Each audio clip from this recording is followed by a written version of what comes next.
are you wearing your flamingo shirt for me? Because we just discussed the pineapple shirt. And you were like, have you seen the flamingo one? And I was like, no. All I know is I went to Old Navy and I spent $90 and got like 17 shirts. It's really cute. It's the most amount of clothes I've bought since 8th grade. I'm looking good. It's really cute.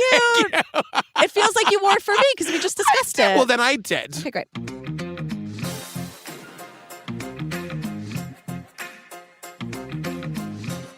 Hi, Jillian Benzavalli. Hello, Patrick Hines. Fam, couple things real quick. We're going on tour starting June 2nd at the Wilbur in Boston, as you all know. Come and see us. Charlotte is very, very close to being sold out. So that's the first one to go. Chicago's right behind it. Come and see us. It's last call for merch, fam. Oh, right. So here's the deal about merch. Yeah. The store is open through May 7th only. Yes. So get your acts together if you're interested. I gotta tell you, we've been selling a lot of merch. There's really interesting stuff. We have socks with our faces on them. We've sold like 300 pairs of those socks.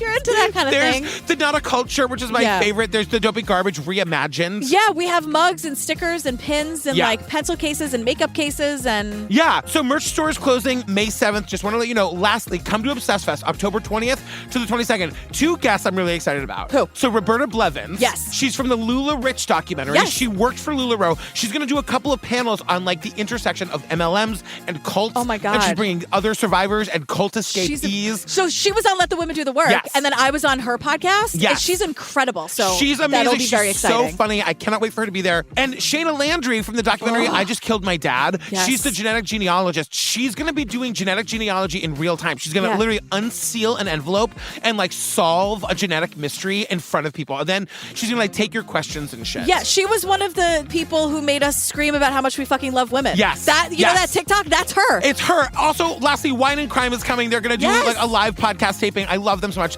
That's all. Okay. It's obsessfest.com and just get your tickets. Okay, great. What are we talking about today? God forbid, the sex scandal that brought down a dynasty. Now, did you ever grow up with like, oh, God forbid? Did people ever say that? God forbid, as I live and breathe, all of it. But like, my favorite thing about a God forbid, which is the only way I can hear it, is that it could be something major or something like barely consequential at all. So it could be like, we can eat outside, or if it rains, God forbid, we'll go inside.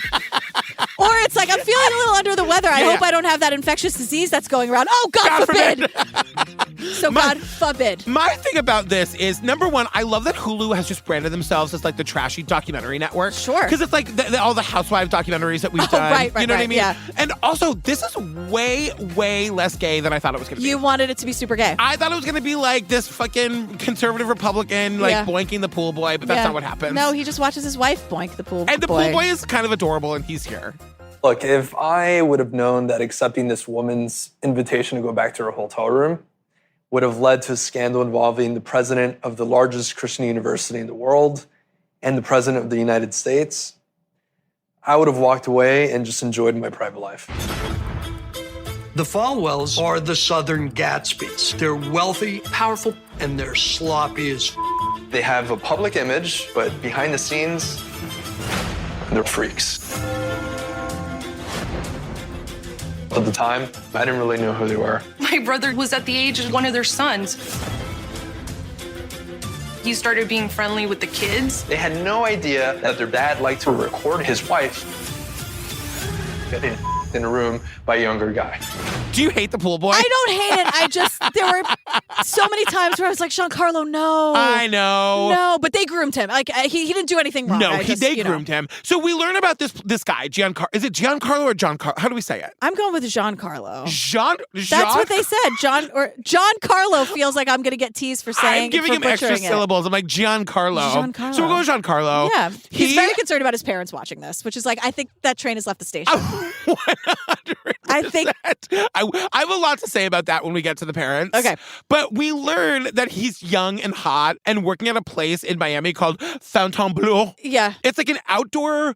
Okay, I was watching this and I was like, this looks like a thing that people want to go to. I would never want to go to this. I'm gonna say some descriptors. Yeah. It's everything you hate. It's crazier than Vegas. You hate it.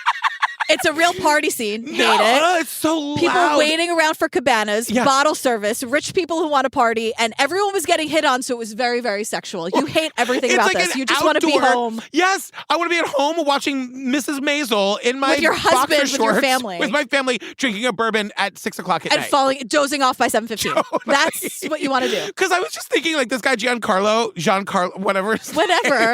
Isn't that? Whatever his name is, his job, he's like a cabana boy. boy. And he folds towels and bees hot. That's basically his job. His job was to put out towels and flirt and get hit on. He calls it interacting. Yeah. My thing is like, I never had the experience of being like young and sexy. I disagree. No, I'm fine. I was whatever I was. I'm totally fine with how I look. Photos. But like, God, the photo on the cover of my book. Imagine that kid folding towels. There was like a choker involved in some photo where you looked like a cute emo kid, and I was like, "Did you listen to like punk rock music?" And you said no. No, just Indigo Girls. Okay, great. But the point is, if I could have just been hot and folded towels all summer and earned a living, that's the dream job. Right. Interacting is what he calls it. I know. March 13th, 2012. Yeah. He meets these are all their words. He's just doing his job, flirting with girls his own age, he points out. Right. Until... And then I look over, behind my shoulder and I see this woman looking at me. She was just laying back, sipping on a drink and just eyeing me down, just staring at me. She was actually snapping pictures of me. She was in her 40s, more than twice my age. She was attractive. Yeah, she was a cougar. This, quote, attractive cougar in her 40s comes along. Are we allowed to say cougar? Is that a thing we can say anymore? He says it. I don't know if it's one of those things where it's like they say it, so I'm saying it to quote them, or if it's one of those things where we've gone too far and it's like we're going to bleep it. No, I don't think cougar is bleepable at this moment. But she's like flirting with him, and then she's like staring at him and taking his picture on her phone. From afar. I'm like...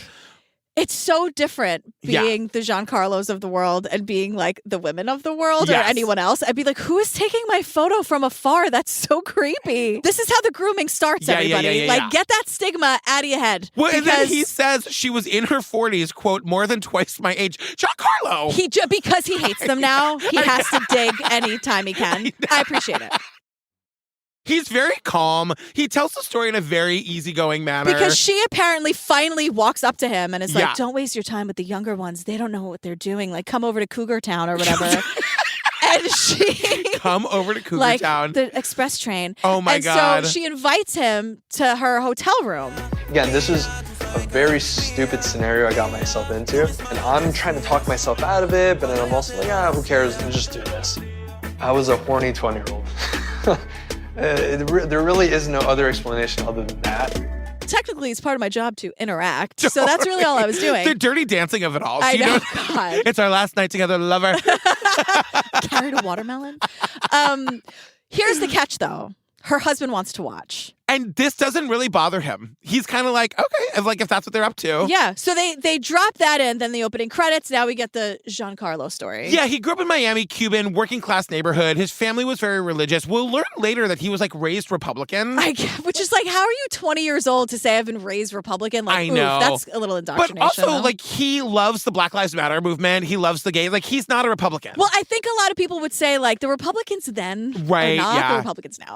Yes. You know? They were bad enough then. Let's not make apologies for the 1990s Republicans who fought tooth and nail to make sure I couldn't get married. They still 100% agree. But there are people who have like left the party because they're like, this is not what I signed up for. I was a fiscal conservative. Now they're like, Mitt Romney. Like, are you kidding? Fuck Mitt Romney.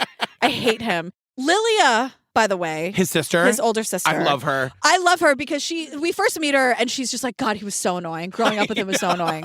She's 7 years older and she's here to say no less than like 20 times, if you just want to listen to me, we wouldn't be here. And I feel like that's everyone in Lilia's life. I would agree. listen to Lilia. But I gotta say, like, Giancarlo's he has some adventures here. I don't think he regrets all of it. Right. You know? We also do meet Mark Ebner, who's the author of the book on the scandal. This guy's a real piece of work. He will be with us throughout. I know. Real piece of work. So this is where we learned that Giancarlo was raised super conservative in a religious family. His mom always had Jerry Falwell Sr. on the television. Yes. And then Giancarlo was always super fun and popular and outgoing. And then once he got into the teen years, there was a little bit of a switch in him. He got really into video games. It was an addiction. Just spent an unhealthy amount of time playing video games. It became a problem. My personality just completely transformed.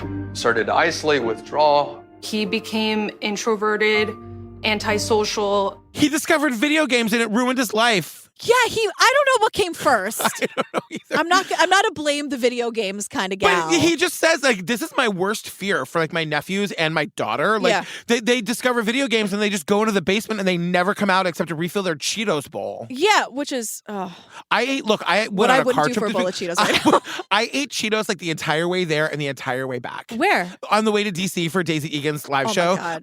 All I ate was Cheetos. Were you driving? Yeah. But then the steering wheel's all orange. I can't. Steve has the same complaint.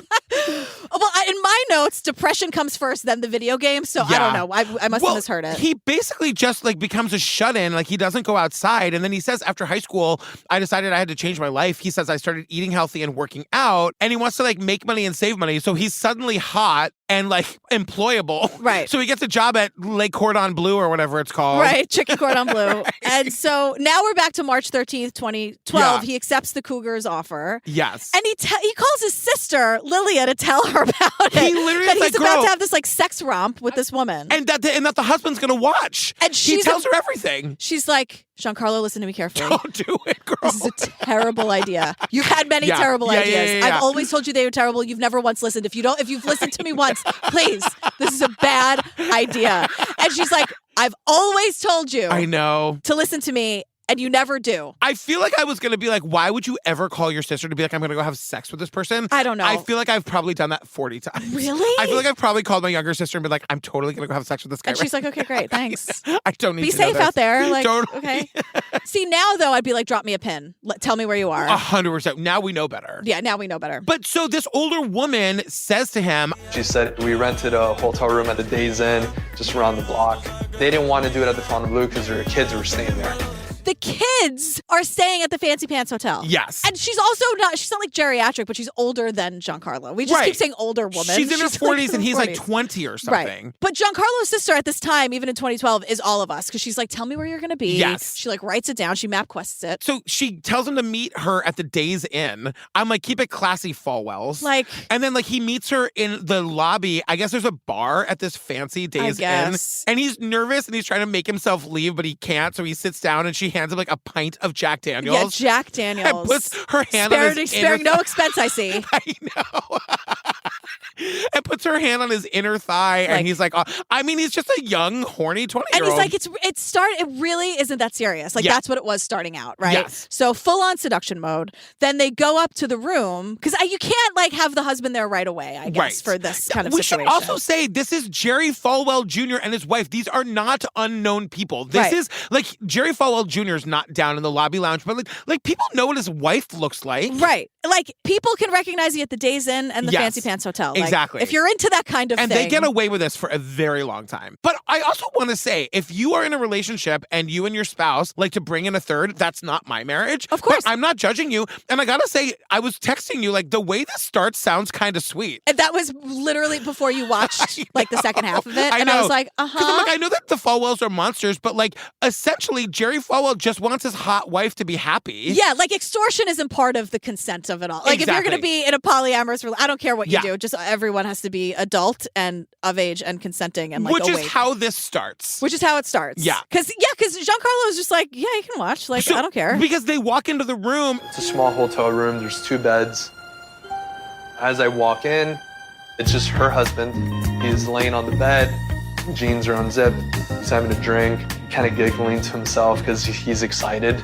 There's the husband, like, laying on the bed with his pants unzipped. Nursing some Jack Daniels, and he's ready to go. And this is where, now, we will learn in the end, when this all comes apart, the press makes it look like Jerry Falwell Jr. is having an affair with the pool boy. Yes. And that is 100% what I thought. Oh, so like going into this? Going into this documentary. So I assumed that this is where it was about to get real gay. Not even a little gay. And I was not really even bi. up for it. Nothing. Not even bi. Not even Jerry bi. Falwell doesn't want the guy doesn't want Jerry Falwell. Basically, like, the wife says, we can do anything you want, just no penetration. And my husband's gonna, like, get up and go jerk off in the corner and watch us have sex. And that's exactly what happens. That's exactly what happens. Can we say jerk off on this podcast? Of course we can. Oh my God, that felt so weird. Not since the T word.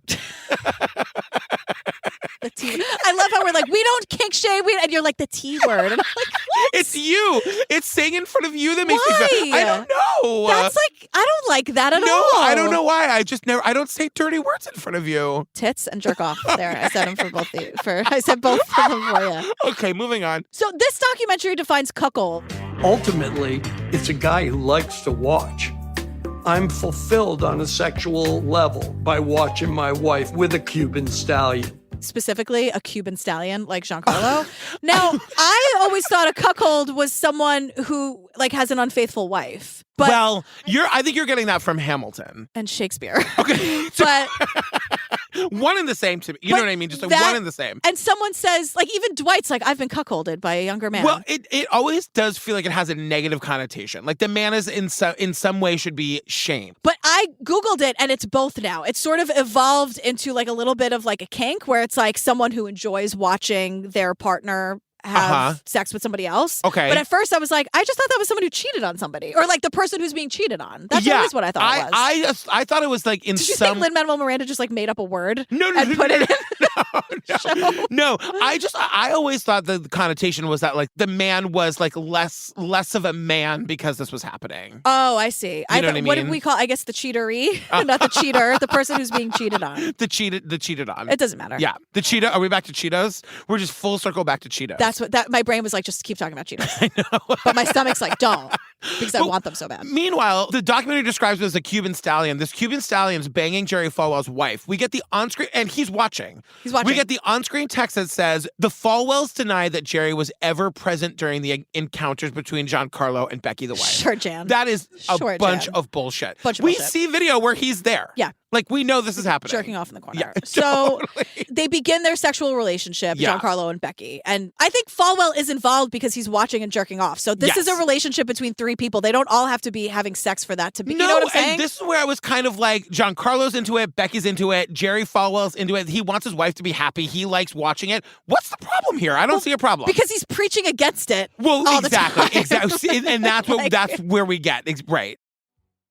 So now they offer to, quote, help Giancarlo because they help young people and they just want to help them and they just keep talking about help. And I'm like, what the fuck does this mean? It's so weird. And they also realize, like, they're all Republicans. And Becky's like, oh, my God, he's perfect. And I'm like, oh, so this was a plan of some kind? But then Giancarlo does research on Jerry Falwell Jr.'s dad, Jerry Falwell Sr. Also, meanwhile, Becky leaves him an amazing review on TripAdvisor. I know. The Cabana boy really filled my towels. It's also just like, are you trying to get caught? Yes. You know what I mean? I think that part of it is like fun and sexy like, because the shit they do is unbelievable. We should point out, we're going to learn that Jerry Falwell Jr. is the president of, what's the university called? Liberty University. And at this university, they preach like you can't drink alcohol. Yeah. You can't have any kind of sex before you're married or any like extramarital affairs of any kind. Drinking alcohol, funnily enough, is a felony on the same level as rape. You get the same punishment. And so like this is like, and like he's ruining lives of the people who are doing this. Yeah. And there he is out doing this like on the regular with his wife and his wife's and like new the boyfriend. gays caused 9/11. It's just the worst kind of fucked up trash. I have really, one time I went in on like, explain to me how the gays caused 9/11 again. There is no explanation there. It's just something to say. But it's like so dangerous to say. Yeah. So we see there, like, because Lilia, the sister, is like, did you Google this Becky and Jerry couple? Like, because I did. And like their father was on our television set all the time because our mom watched The Senior. What happens is Jerry Falwell sends Giancarlo pictures of their like most recent trip. And so that's when Becky's like, wait, that's Jerry Falwell Jr. Right. And like, wait, do you know who you're dealing with? Right. And that's when Giancarlo like looks up Jerry Falwell Sr. and says to Jerry Falwell, honestly, you want to know my opinion? I think your dad was a piece of shit. He's like, a lot of people think that, but I'm completely different. I'm not like my dad.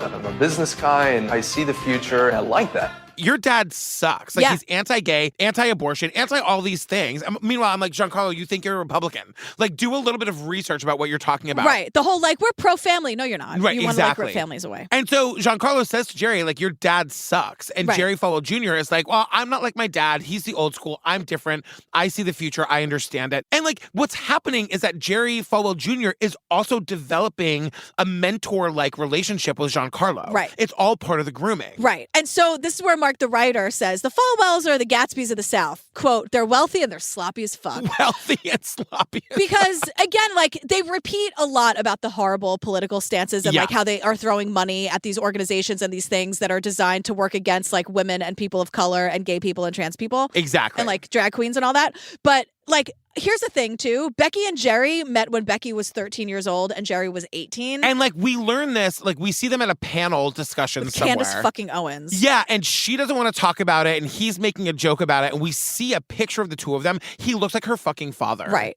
And, like, they're joking, and everyone's laughing. The men are laughing, everyone in the audience is laughing, and she's like, oh, you know, like, making jokes about, like, oh, 13-carat diamond ring. Oh, like how you were 13 when you guys got together. I mean, truly. People, and they think it's hilarious. Hilarious. And this is where they give us a little bit of background on Jerry Falwell's dad and, like, the founding of Liberty University.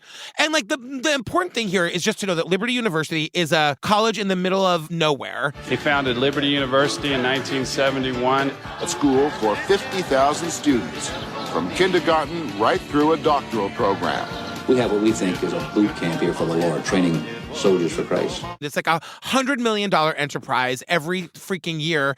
And this family is so powerful. They're evangelicals that they call themselves kingmakers because, like, the dad is the reason Ronald Reagan became president. Oh, thanks. And, like, all of these presidential hopefuls are looking for the endorsement of the Falwell family. So, like, Giancarlo is realizing he's now, like, mixed up with very, very rich and powerful people. Right. So now they started in March, this relationship. Yeah. It's April 2012. A month after their first sexual encounter, they're meeting up again. Yes. And this time, Giancarlo's going to go stay with them for the weekend. Becky and Giancarlo shared the bed, and Jerry Falwell Jr. slept on the couch next to them. They're like in the Florida Keys, and like it is, they do a reenactment, and you see Jerry Falwell sleeping on the couch like a dog. It's like Michael Scott's little like bench in the bed where he's like, that's my bed. And, like that, it's like that. The bench at the foot of the bed, that's where he's sleeps. like, oh, that's my bed. Oh, but that's exactly like the scene they set. And I gotta tell you, like, this is part of the kink. He kind of likes being treated like less than. Which is like, whatever. And like Becky, the wife, and Giancarlo are like falling in love. At least Becky is very much falling in love with him. Becky like thinks she is because Giancarlo's like, yeah, I'd wake up in the middle of the night and Becky would just be staring at me. I'm like, oh, that's a little. And the thing about relationships like this is like you have to have a conversation about like, here's what I'm into. Like here's like not only sexually, yes, sexually, but like what am I looking for in a relationship? Like where does jealousy come in? Like who do I want to be to you? Who do I want you to be to me? And that's not being discussed. No, and like it's so new. It's only a month old. It all seems like he's being flown all over the world. Right. He's being like he realizes he's basically with like rich, powerful celebrities. And now like he and Becky are girlfriend boyfriend. Becky was texting him 24/7. They didn't end a day without at least 1 hour on the phone. Becky was the first woman outside of my family to say I love you.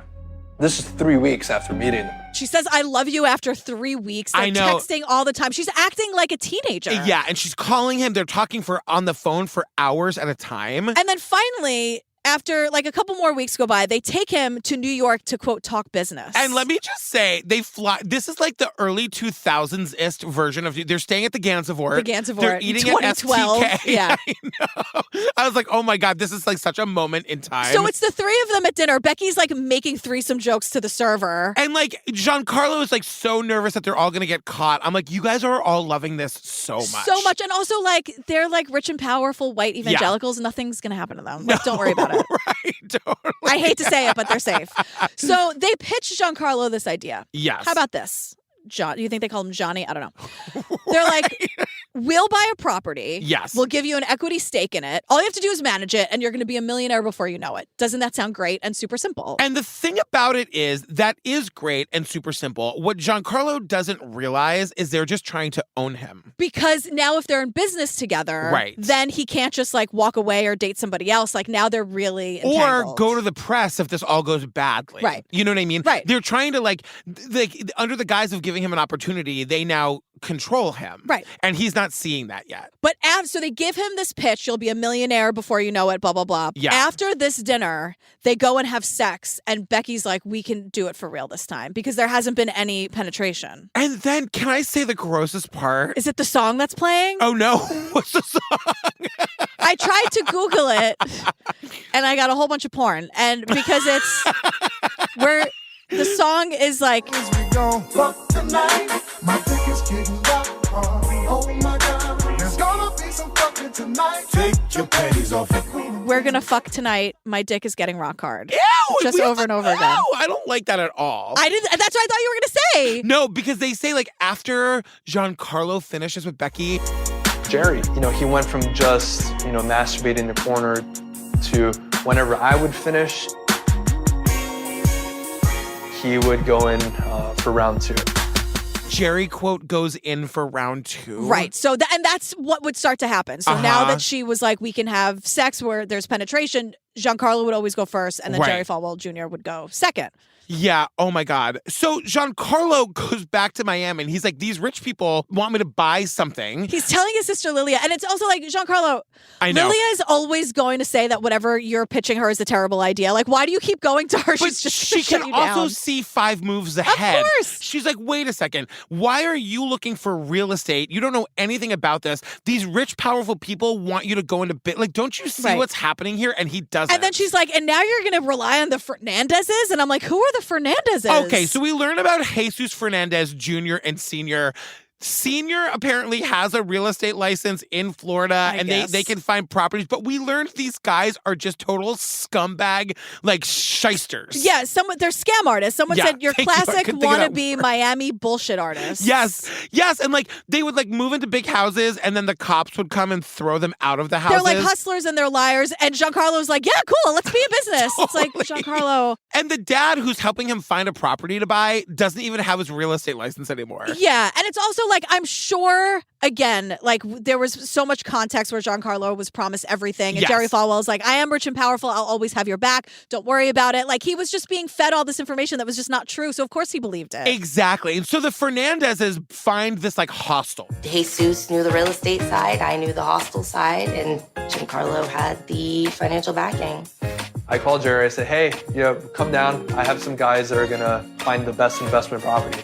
Giancarlo, like, thinks that the Falwells, like, just want to help him out, like, get on his feet. He, like, of course there's more to it. He had no idea. But the Fernandezes are like, wait a second, your money's coming from where? Right. Like, they start sniffing out something shady right away. They're the bad guys in the cartoon that, like, every cartoon Daisy watches are always played by, like, the mean animal. Oh, right. These are those two. Those are the mean.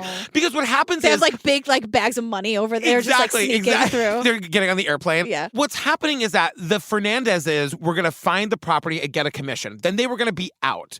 So when the Falwells are like writing the checks and they're coming in, the Fernandezes are like, wait a second, what is the deal with you and these like rich and famous people? Mm-hmm. And the deal goes through, but the Fernandezes like put in their back pocket, there's something going on here. And like their knowledge of that is going to come back and haunt this whole situation. Right. So the Fernandezes are like, thanks for the business. Bye. And they bail. It's like a $4.6 million property. No one talks about it again. Right. And so Mark, the author, this is when he's like, let me break down what's happening here. Jerry wanted to keep his wife happy. Becky was like, I like this one. Yeah. I don't want to let him go. Like, I want to groom him and like keep him forever. So that's when Mark says, how do you keep Giancarlo on a leash? Go into business with him. And Jerry was looking at keeping his wife happy at that point. Where she was happiest was when Giancarlo Granda was balls deep inside of her. Balls deep inside of her. And I'm like... that is just so... It's such a dirty thing to say on a documentary It's like, set. we fucking get it, Mark. I know. Scandalous. I get it. Little nuance every once in a while. A little subtlety. I know.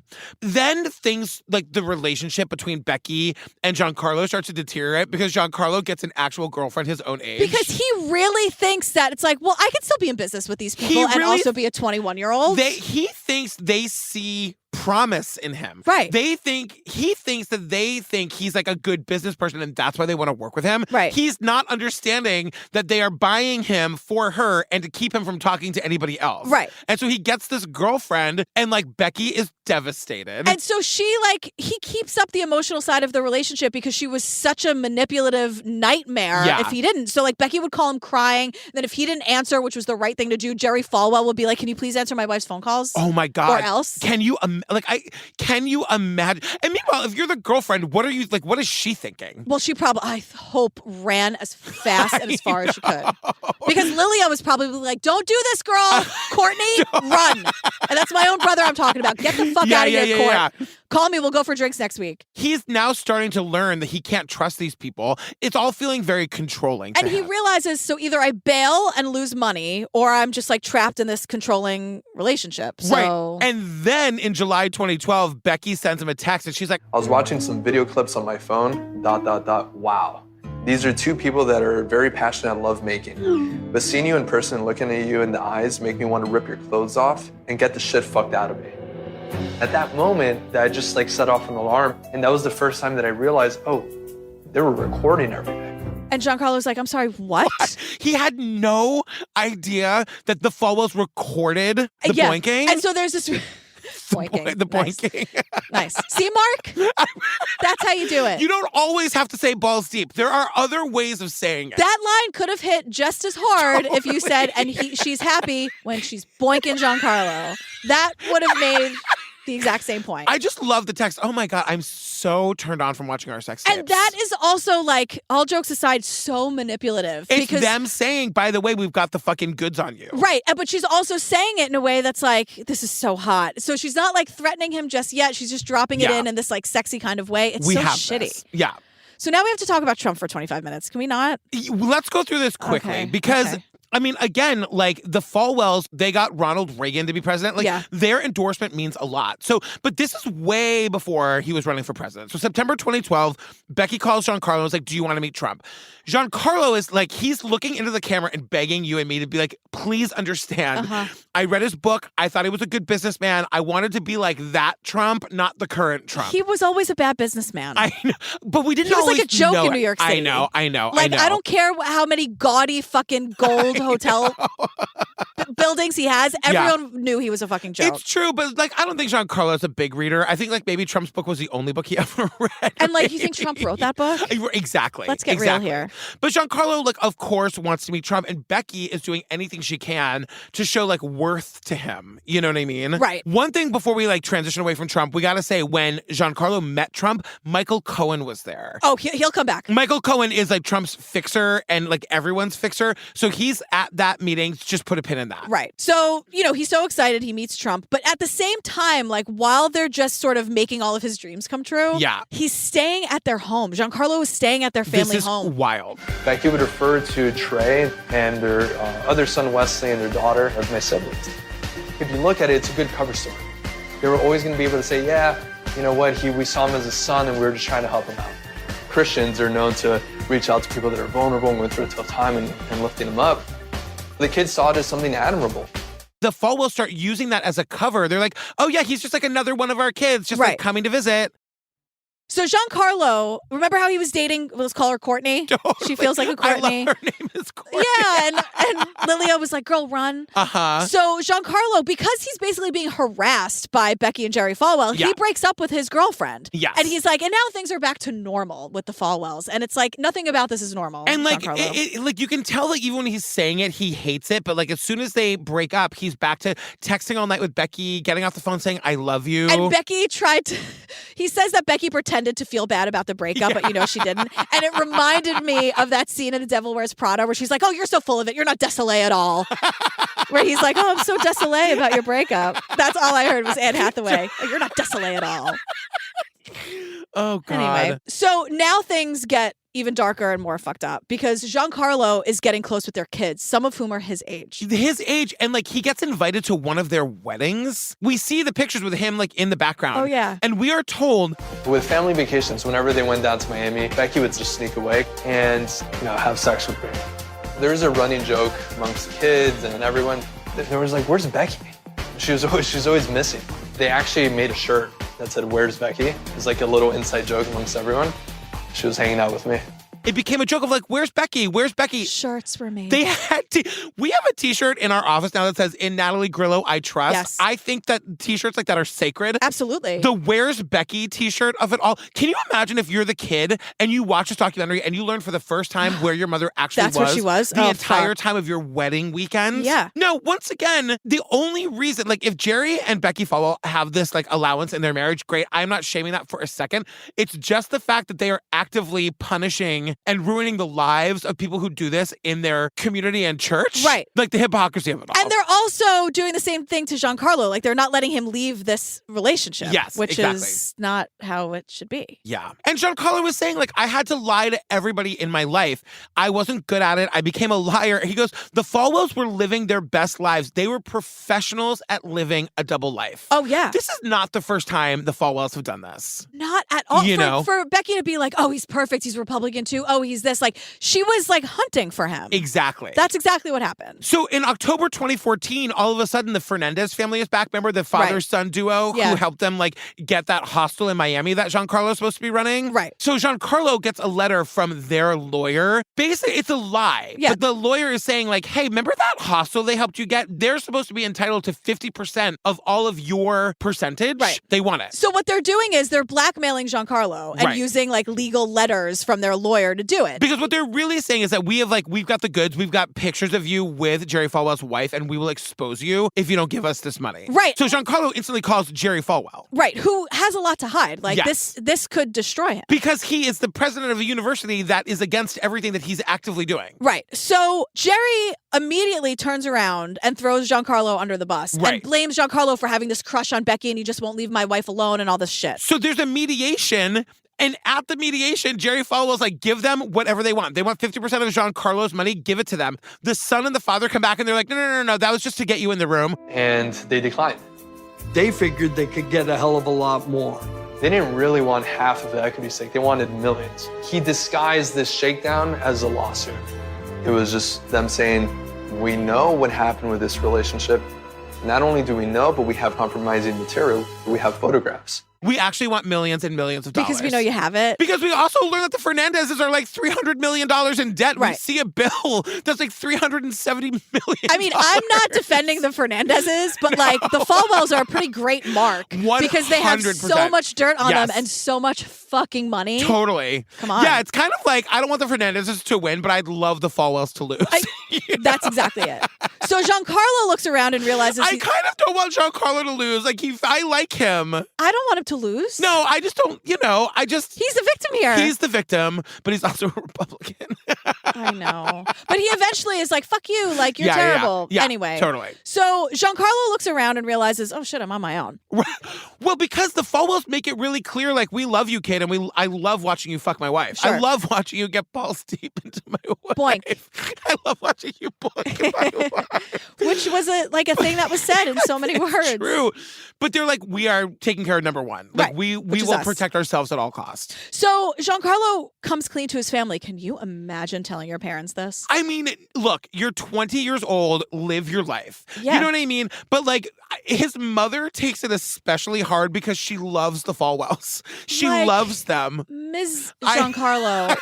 Mrs. Giancarlo's mom, like, oh my God. We need to talk. I know. So Giancarlo's like, look, Becky, Jerry, I want out. I'm walking away from all of this. And Yeah. Becky's like, oh my God, girl, over this? This is so nothing. We have a dear friend, Michael Cohen. He just like makes things go away. So don't worry about it. You're all good. You all know who Michael Cohen is, right? Like, I know I'm the only one who watches Rachel Maddow like incessantly. Yeah. But like, Mike listens to our podcast every morning. Yeah, Michael Cohen is like the attorney for Trump who then like flipped on Trump and now is in prison. Did they call him the fixer? Or like Trump called him the fixer? And so like basically Trump lent Cohen to the Falwells to fix this situation. Right. And essentially he makes the Fernandez family disappear.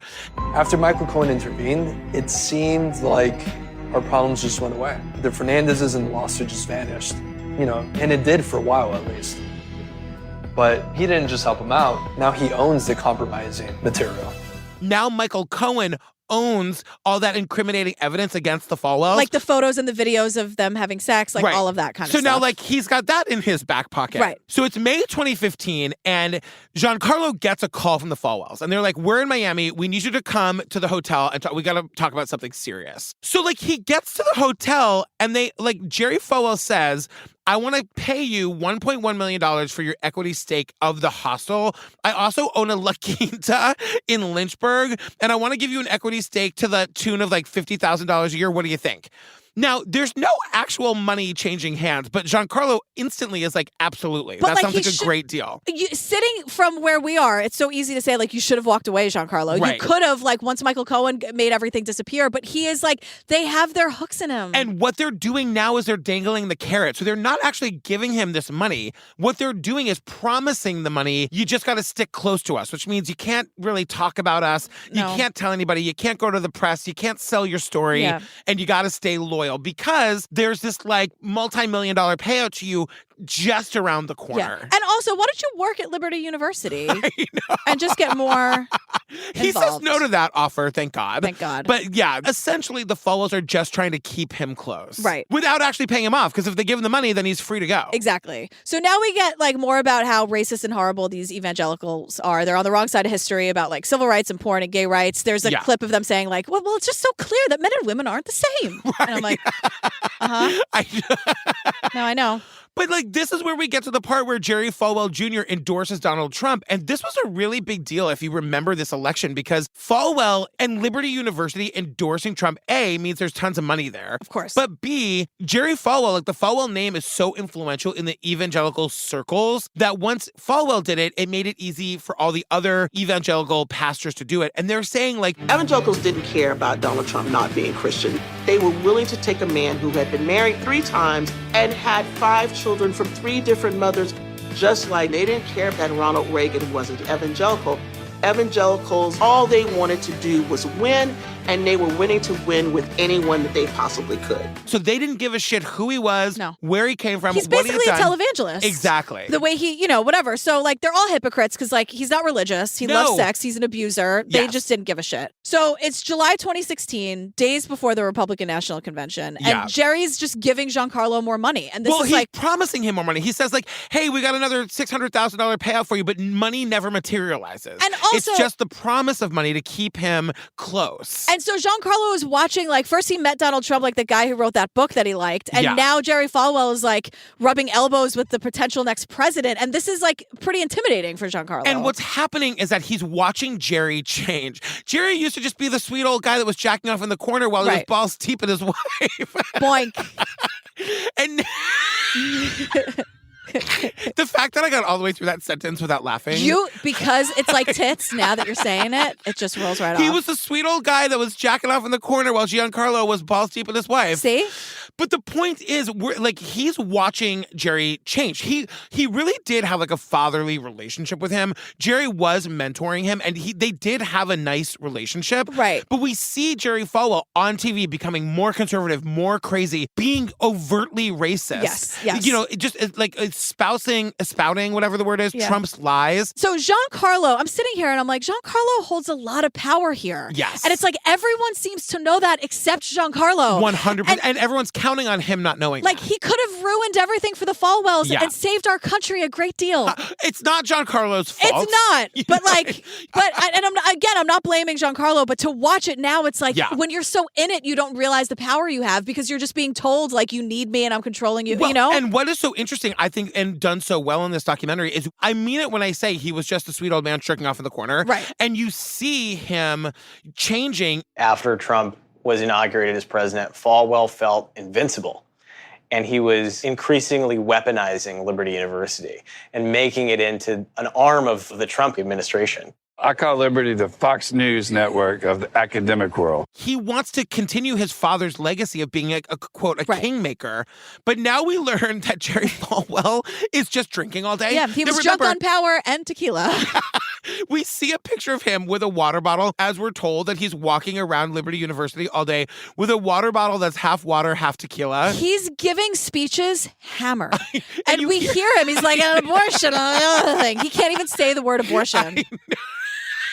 But like we learned that Jerry Falwell, who has people arrested on his campus for drinking, stinking like booze in meetings. He's like slurring and knocking things over. He's like, what's on the agenda today?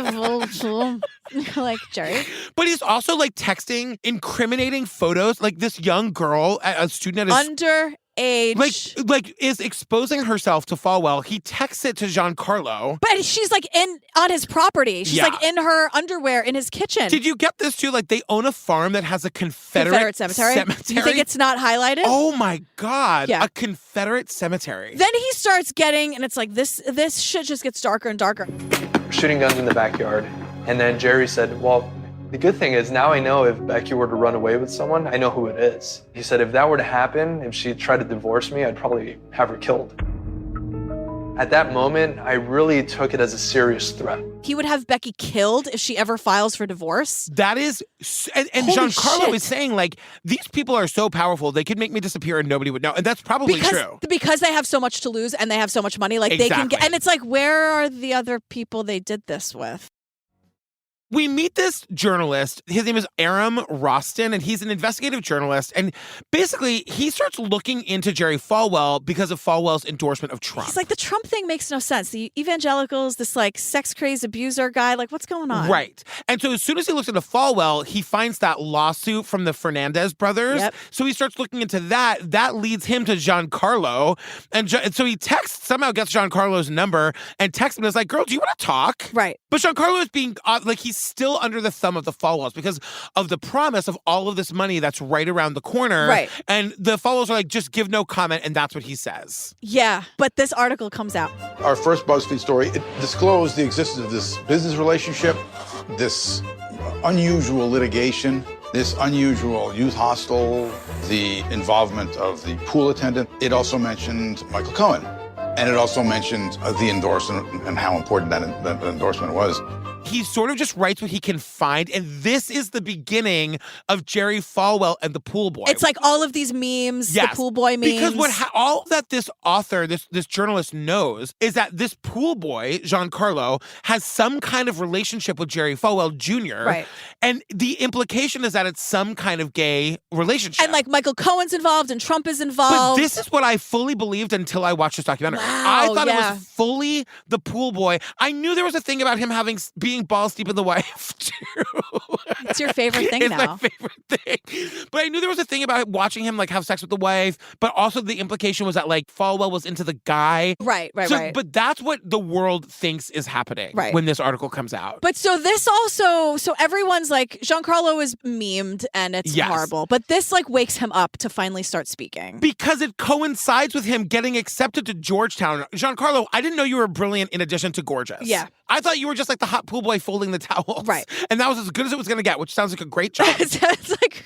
But he goes to interacting. I just go back to interacting. When he gets accepted to Georgetown, this is the thing that I was like dying at. What? He and his mom and his sister take a road trip to drop him off. And when he gets to DC, which is where Georgetown is, he's texting with the Falwells. The Falwells are like, oh, we're in town at the White House, but we're going to this party afterwards. And the mom, who was so upset that this guy was balls deep in Falwell's wife, meets the Falwells at the after party and it's like me meeting Lady Gaga. Until it's not. Right. Because then she sees all of these fucking crazy people. I'm sorry, they're all insane. I know. And she's like, oh my God, it's all fake. She's like, oh, I understand now. It's all a show. They have a public image, but behind the scenes, they're all freaks. I think my mom was like, okay, I think we're good. We don't need to like be around them anymore, like ever again. Everything that they preach and throw money at and try to destroy. Totally. Of course, there's like not a person of color in the room. Of course. Or a gay person. But there's like lots of sex and lots of drinking and lots of like debauchery. Just like, can you imagine the odds that the Falwells would be in town the weekend they drive up to drop off at school? Oh, how weird. You're partying with the president. Like, give me a break. It's wild. I mean, to the mom's credit, she was just like, oh, I hate this now. Yes. Like, she turned on a dime, so good for her. Also, Tom Arnold is here. I don't know how long we need to focus on this. Well, I was like, what the what? I know. He's on the phone. He's like obsessed with getting like the Trump dirt and the Michael Cohen dirt. So he was making a documentary called like Finding the Trump Tapes, because there was this whole thing for a long time about like Trump and the golden shower. Yeah, and that would bring him down, and that would be the end of him. Right. And Tom Arnold, is Tom Arnold a hero? I forgot about this, but I did know about this at one time. Right. Tom Arnold was really trying to find the tape. So he has this like video recording that he got on his phone of Michael Cohen. There's a phone call with Michael Cohen, and Tom Arnold recorded it. Yeah. And he's totally baiting Michael Cohen, and Michael Cohen hook, line, and sinker every time. Like Tom Arnold's like, "Can you spell that for me?" Like, and Michael Cohen's like, "Sure, Falwe." Totally. So Michael Cohen was like, "Oh, Trump doesn't speak to me anymore. The Falwells don't speak to me. I brought this whole thing together. Now no one's going to talk to me. Without me, the evangelicals wouldn't support Trump. He owes me so much. And oh, by the way, here's a little cherry on top of all this. I have, quote, personal photos of the Falwells with the pool boy." Right. And so this is when we learned that like Michael Cohen goes to the Falwells and is like, "Hey, I'm going to have these photos, and if you don't endorse Trump, I'm releasing them." Right. And that was like the backstory of the Falwell endorsement of Trump. So the question is like, did he do it because he was blackmailed? Did he do it because it was good for him? All we know is that like those pictures were out there and they were used as leverage again. Right. So now like the story is out. Yes. Giancarlo's going into like a really dark place because of what's happening, obviously. He's at Georgetown like looking for a job. It's a little difficult for him to even get people to call him because they're Googling his name and no one wants to be associated with this. It was just because they were worried. Like, why would they go with me where there's so many other people with a similar resume with no national scandal? And he can't get an internship because everyone googs him. He's and like you're the pool oh my boy God, you're from the the fucking meme. pool boy. So, but he eventually gets an interview You're the for a pool boy job. from the meme. You've been memed. Were you the Ball State pool boy? Boink. Every time you say it, I'm just going to say boink in response. I don't know if that does anything for anybody. God. So he can't get a job because of this national sex scandal or whatever. But he Can finally... you imagine being a person who has a national sex scandal? God. Oh my God. So he finally gets an interview, or he finally gets a job. Yeah. He sees it as this light at the end of the tunnel, and he is so excited about the job, he tells the Falwells. Right. And like 20 minutes later, the employer calls him and is like, "Actually, never mind." And what he takes that to mean is that the Falwells don't want him working for, and they want to own him. They're actively sabotaging his life. They need to, he can't work for somebody else. He's got to only ever work for them. So, and that's when he really realizes how trapped he is. Right. And he gets in an even more dark place. He contemplates suicide. He is like really hitting his rock bottom. And he finally, like, he just can't fucking handle it anymore. Well, and then he finds out that Jerry Falwell, there's still the lawsuit from the Fernandez family. He settles the lawsuit with the Fernandezes and gives them money, like millions of dollars. And Giancarlo still hasn't gotten a fucking penny. When he finds out about the money to the Fernandezes and he's never gotten a dime, he writes, "Grow a fucking pair of balls, be a man of your word, and live up to your promises. Enough for the bullshit. I was loyal to you and your family for years, and you betrayed me. Just own up to your promises, and we can move on with our lives in a peaceful manner." Just own up to your promises and we can all move on with our lives in a peaceful manner. That was great. Can you imagine sending a text like that to the Falwells? Great. I know. That must have been exhilarating and terrifying. But this is the war. This becomes a war between Giancarlo and the Falwells. Right. And ultimately, Giancarlo decides he's going to tell his story. So remember that reporter? Yeah. He emails or calls a reporter and he's like, "Girl, if you still want to talk to me, I am ready to spill the beans." Yeah. The reporter's name is Aram. Now he works for Reuters. So Aram goes to sit with Giancarlo, and Giancarlo tells him the whole story. And he's like, "All right, this is great, but like, what proof do you have?" And Giancarlo was like, he's "Are like, you ready for I this?" got a lot. So he's showing him text messages. He has texts and photos and emails and audio recordings and video recordings of Becky drinking, of Becky naked, showing all the places they had sex, including her children's bedrooms. So he's got this video of a FaceTime where Becky is walking through the house naked and like showing all the places they had sex. And then Jerry Falwell is like standing there like waving. Yeah, like "Oh, right here, remember? Yeah. Boink. It's boink o'clock. Remember how hot that was that time?" And that's all the proof this reporter needs to like go full throttle with the story. But because this reporter is an investigative journalist, he's got to dot all the I's and cross all the T's. So it's taking a long time to get the story out. And the night before the story drops, the Falwells kind of like scoop them a little bit. There's this conservative newspaper in DC that like they give their story to the day before this big Reuters piece drops. Jerry Falwell Jr., the son of one of the most influential TV evangelists of all time, is publicly sharing a story of his wife's infidelity, which led to what he describes as an extortion scheme. Falwell writes, Becky had an inappropriate personal relationship with this person, something in which I was not involved. He's throwing his wife under the bus. And he's like, I don't really like this. Like, I don't think I should be held responsible for something my wife did. But like the Reuters piece drops. It's huge. It's everywhere. Yeah. And because of that, he like has to resign from his position at Liberty University. He actually resigns in disgrace. He resigns in disgrace. I mean, this is like $100 million a year job. It's like the university that his family founded. Right. He's now like banned from the campus. But he says they also sue him for $40 million. Yep.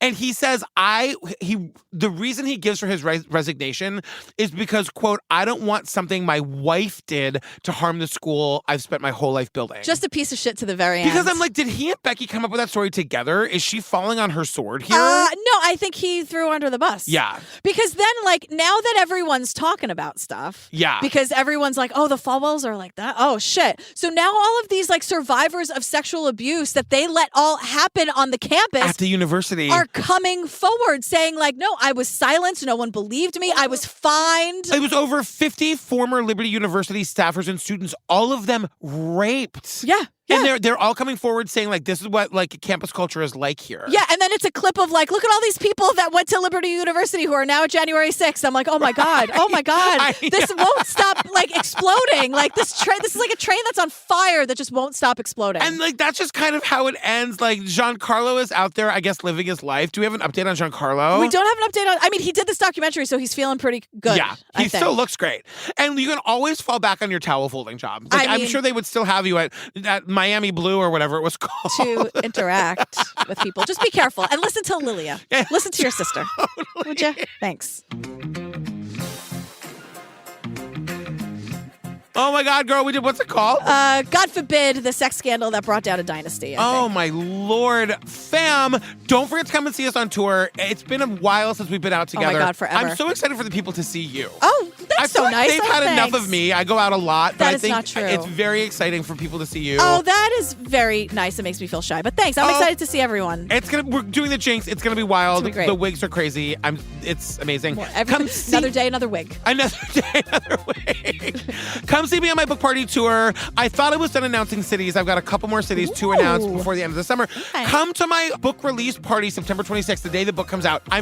Imagine this. Okay. A young gay boy, a sophomore in college, gets to spend the weekend with B. Arthur.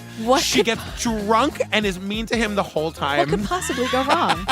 That's the story I'm reading. Oh my God. I've got a whole slideshow with video. Can't wait. There may or may not be video of a college production of Gypsy that I was in. Oh my God, I can't wait.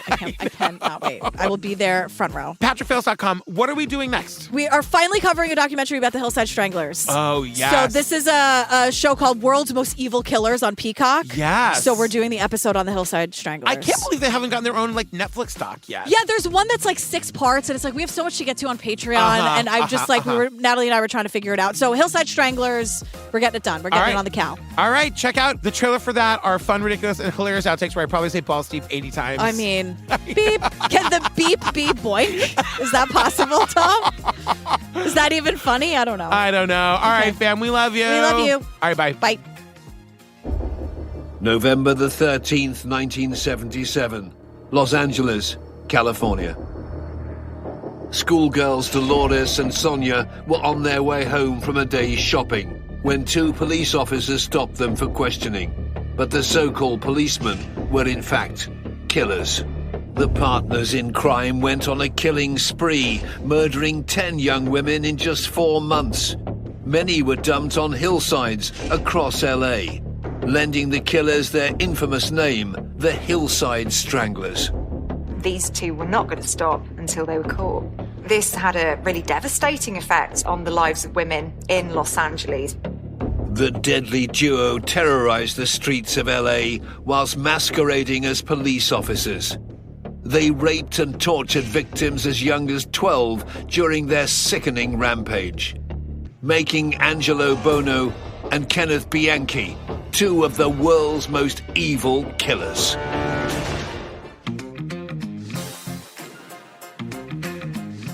Boink. I'd like to see your closet, girl. Okay. No, I've seen the cargo shorts and I've seen the zippies. No, I love cargo, but I'm just saying, look, let's move on. Boink. Now that we're here, The expression. You want to talk about boinking more? No. I'd love to. I want to talk about balls deep. Like, that is such a dirty. It's because it's exactly what it is. Yeah. Like, there's no need to discuss it more because you say it and you're like, I gotcha. I totally get it. Yeah. You know what I mean? Yeah. If you don't get it, I have just think about what the words are. Boink. Have you ever seen that TikTok, the tequila TikTok? No. Where this girl, oh my God, it's so funny, where she goes, I thought it was a lemon drop. You didn't tell me it was tequila. And the way she just saying tequila, imagine thinking you're doing a lemon drop shot and you get tequila. And the way. It's like that girl that thought she was going on a zip line, but it was actually a bungee cord. And Yes. she thinks she's dying. Please watch that TikTok if you haven't already. I hope she's okay. Do it again. I thought it was a lemon drop. You didn't tell me it was tequila. And the look on her face is like, girl, I know. I've been there. Tequila. The way she says tequila is like, I feel it in my throat.